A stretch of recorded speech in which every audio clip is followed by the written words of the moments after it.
জোবাইর, ইলিশের সরবরাহ কেমন দেখছেন আর দাম কেমন রাখছেন? লাইভে আমি এই মুহূর্তে রয়েছি আলিপুর মৎস্যবন্দর এলাকায়। এখানে কিন্তু ক্রেতা বিক্রেতাদের হাক ডাকে সরগরম হয়ে উঠেছে এই আলিপুর মৎস্যবন্দর এলাকা। এখানে যে ফিশারিজ ঘাট রয়েছে, এখান থেকে এই মুহূর্তে কিন্তু ইলিশের যে সরবরাহ রয়েছে সেগুলো কিন্তু তারা নিয়ে মাথায় করে আপনি দেখছেন উঠছে। সারি সারি এখানে কিন্তু ইলিশের বোটগুলো রয়েছে, ফিশিং বোট রয়েছে। তারা সাগর থেকে মাছ শিকার করে সেই মাছ নিয়ে প্রতিদিন সকালে এই আলিপুর মহিপুর ফিশারিজ ঘাটে চলে আসেন। কুয়াকাটা সংলগ্ন এই বাজারে তারা নিয়ে আসেন। এখান থেকে দেশের বিভিন্ন জায়গায় কিন্তু ইলিশ সহ বিভিন্ন প্রজাতির মাছ কিন্তু যে থাকে। জেলেরা জানিয়েছেন গত এক সপ্তাহ ধরে সাগরে ঝাঁকে ঝাঁকে ইলিশ ধরা পড়েছে।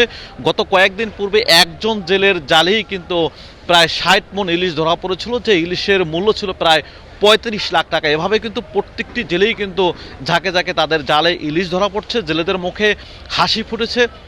তারা বলছেন যে গত কয়েক মাস পূর্বে যে অবরোধ ছিল, সেই অবরোধ বাংলাদেশ এবং ভারতের সমন্বয় করার কারণে কিন্তু ভারত এবং বাংলাদেশ দুই দেশের সমন্বয় থাকার কারণে সাগরে কোনো জেলেরা মাছ শিকার করেনি, যার কারণে সাগরে মাছের সরবরাহ বেড়েছে। এবং এবছর কিন্তু বৃষ্টিপাতও ভালো রয়েছে। বিশেষজ্ঞরাও বলছেন যে দুটি কারণে সাগরে মাছ বৃদ্ধি পেয়েছে। একটি হচ্ছে যেহেতু তারা অবরোধকে সুন্দরভাবে মেনে নিয়েছিল এবং বৃষ্টিপাত কিন্তু ভালো ছিল, যার কারণে কিন্তু সাগরে মাছ শিকার কিন্তু জেলেরা নিরবিচ্ছিন্নভাবে করতে পারছে।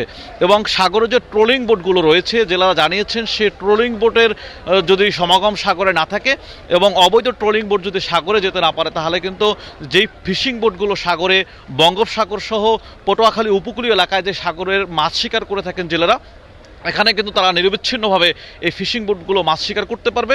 এবং মাছের সরবরাহ কিন্তু এখন যেটা রয়েছে এটা কিন্তু একেবারেই কিন্তু ভালো থাকবে।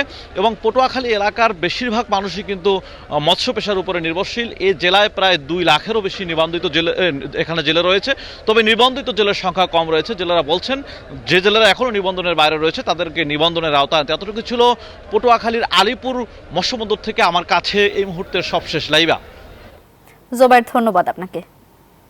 বান্ডেল থাকলে প্রতি সেনমানিতে টাকা বাঁচবে। বিকাশ সেনমানি বান্ডেল কিনে জিতুন প্রতি লেনদেনে।